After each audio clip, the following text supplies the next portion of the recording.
Good morning बच्चों। मैं जितेंद्र कुमार शर्मा स्वागत करता हूं आपका आज की कक्षा में। आज की कक्षा में बच्चों हम पढ़ने वाले हैं कक्षा 5 की पर्यावरण अध्ययन की पुस्तक अपना परिवेश का 11वां अध्याय, जिसका नाम है जल में जीवन।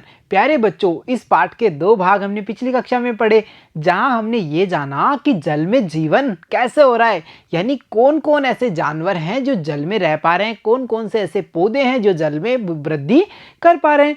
साथ ही साथ बच्चों हमें पिछले भागों में ये भी पता चला कि जो जीव जंतु होते हैं या पेड़ पौधे होते हैं उनमें कुछ विशेष प्रकार की विशेषताएं पाई जाती हैं, जिसके कारण वो किसी वातावरण विशेष में रहने के योग्य हो पाते हैं। चाहे स्थलीय आवास हो या जलीय आवास हो, इनमें पाए जाने वाले अलग अलग पेड़ पौधे या जीव जंतुओं में अलग अलग प्रकार की शारीरिक विशेषताएं पाई जाती हैं, जिसके कारण इनका जीवन इस आवासों में बड़ी आसानी से गुजर पाता है। तो प्यारे बच्चों, क्या आपके मन में कभी विचार नहीं आया ऐसी विशेषताओं को क्या कहते होंगे कि जो किसी जानवर को या किसी जीव जंतु को, पेड़ पौधों को किसी वातावरण में रहने के योग्य बनाती हैं?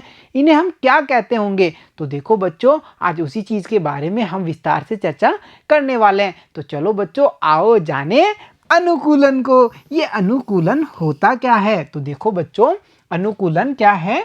किसी वातावरण के अनुरूप वहाँ के पौधे और जंतुओं में पाई जाने वाली शारीरिक विशेषताओं को अनुकूलन कहते हैं। यानी बच्चों हम ये कह सकते हैं कि किसी वातावरण विशेष में रहने वाले जो जीव जंतु हैं या पेड़ पौधे हैं, उनमें किसी विशेष प्रकार की संरचनाएं या शारीरिक बनावट या विशेषताएं पाई जाती हैं जो उन्हें उस विशेष वातावरण में रहने के योग्य बनाती हैं, और इन्हीं विशेषताओं को हम कहते हैं अनुकूलन। यानी अनुकूलन का हम सरल शब्दों में बताएं तो अनुकूलन का मतलब क्या होगा? ऐसी विशेषताएं जो किसी जीव जंतु को, पेड़ पौधों को किसी विशेष वातावरण के योग्य बनाती हैं, उन्हें हम अनुकूलन कह सकते हैं। जैसे बच्चों, कुछ पौधे और जंतु सम आवास में रहते हैं। जैसे बच्चों, कुछ जीव जंतु या पेड़ पौधे ऐसे होंगे जो सम आवास में पाए जाएंगे। कैसे? जैसे हमने लगाया नीम का पौधा, वो सम आवास में होगा। इसके अलावा देखो, कुछ जंतु और पौधे शुष्क आवास में रह पाते हैं। अब कौन कौन से जंतु? जैसे ऊंट है जो शुष्क आवास यानी मरुस्थल में रह पाता है। ऐसे ही नागफनी का पौधा भी मरुस्थल में विकसित होता है। तो हम ये समझ पा रहे हैं ना, जो ऊंट होगा या नागफनी जैसी वनस्पति है वो शुष्क आवास में रह पा रही है। क्यों रह पा रही है? क्योंकि इनमें उस आवास में रहने योग्य विशेषताएं, यानी ये उस वातावरण के अनुकूल हैं, इनमें अनुकूलन है, वहां पर रहने योग्य। और देखो बच्चों, साथ ही साथ जो कुछ पौधे हैं और जंतु हैं वो शीत आवास में रह पाते हैं। इनमें ऐसी विशेषताएं होंगी कि शीत आवास की जो अत्यधिक ठंड है उनका प्रभाव इन पर नहीं पड़ेगा, या इनकी शारीरिक बनावट इस हिसाब की होगी कि इनको अधिक ठंड से बचा जा सकता है। जैसे हमने जाना था लंबे बालों वाले भालू के बारे में, अगर उसके पास में लंबे बाल नहीं होते तो वो शीत आवास में नहीं रह पाता।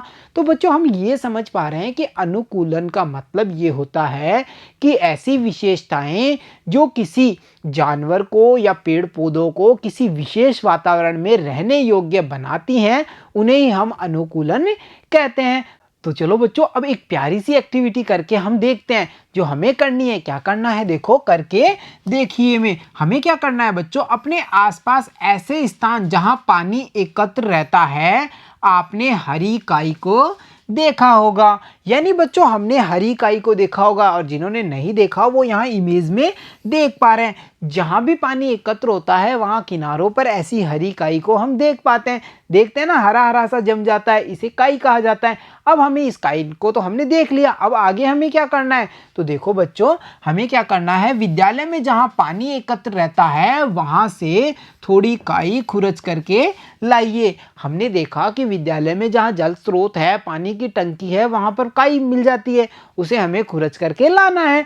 फिर क्या करना है? जो विद्यालय के विज्ञान किट से एक आवर्धक लेंस लेकर के इसे ध्यान से देखना है। और ये रहा बच्चों आवर्धक लेंस, जिसकी सहायता से सूक्ष्म चीज़ों को या छोटी चीज़ों को आकार में बड़ा करके देखा जा सकता है। देखा होगा ना आपने, ये कई बार हमने इससे कई सारे खेल भी खेले हैं। तो बच्चों आवर्धक लेंस की सहायता से हमने जो खुचरी हुई काई है उसको देखा। ध्यान से उसको देखते हैं तो हमें क्या पता चलता है कि उसमें हमें पत्ती नुमा संरचना दिखती है। ये ऐसा कैसे हो गया? ये तो काई है। तो प्यारे बच्चों, वास्तव में काई भी सूक्ष्म पौधे हैं जो पानी में ही उगते हैं। यानी अब हम जानने वाले हैं काई के बारे में, जो एक वनस्पति है, एक पौधा है। और कैसा पौधा? सूक्ष्म पौधा, जिसे हम नंगी आंखों से सही तरीके से नहीं देख सकते उसकी बनावट। इसीलिए तो हमने प्रयोग किसका किया है? आवर्धक लेंस का।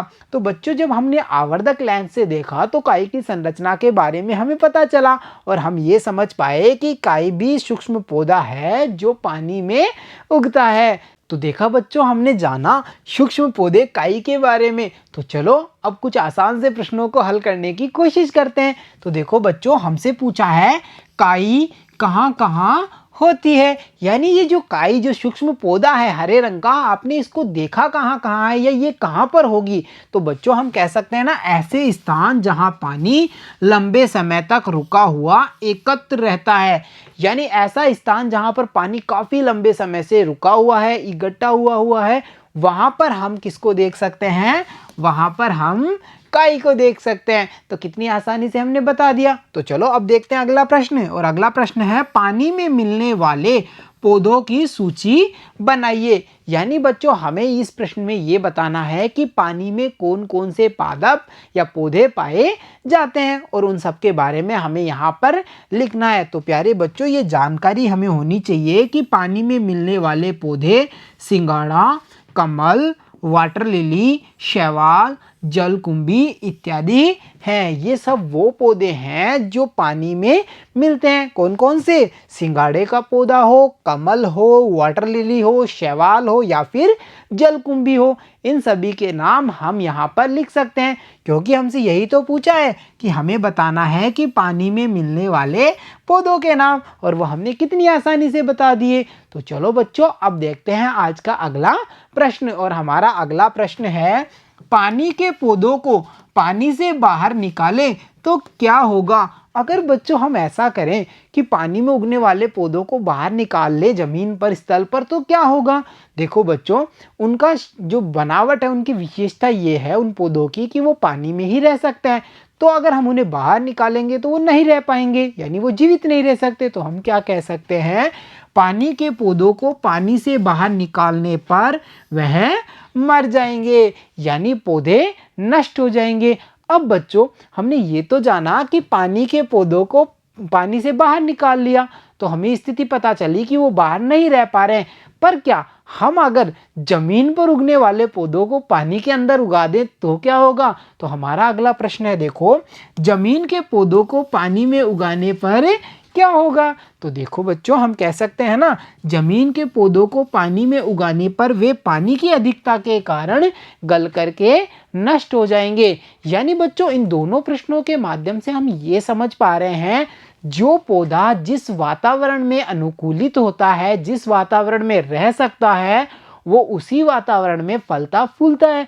अगर उसका वातावरण परिवर्तित कर दिया जाता है तो पौधा नष्ट हो जाएगा। जैसे जलीय पौधे को अगर स्थलीय आवास में लगाया गया तो वो नष्ट हो गया, और जब स्थलीय पौधे को जल में उगाया गया तो वो पौधा भी नष्ट हो गया। तो प्यारे बच्चों, आज की कक्षा में हमने जाना विशेष बात किसके बारे में? अनुकूलन के बारे में। यानी वो गुण जो किसी जीव जंतु या पेड़ पौधे को किसी विशेष वातावरण में रहने योग्य बनाता है, उसे हम अनुकूलन कहते हैं। और इसी अनुकूलन के कारण जो अलग अलग वातावरण हैं, अलग अलग आवास हैं, उनमें अलग अलग प्रकार के जीव जंतु बड़ी आसानी से रह पाते हैं। तो प्यारे बच्चों, आज की कक्षा में इतना ही। मिलता हूँ आपसे अगली कक्षा में, तब तक के लिए धन्यवाद बच्चों।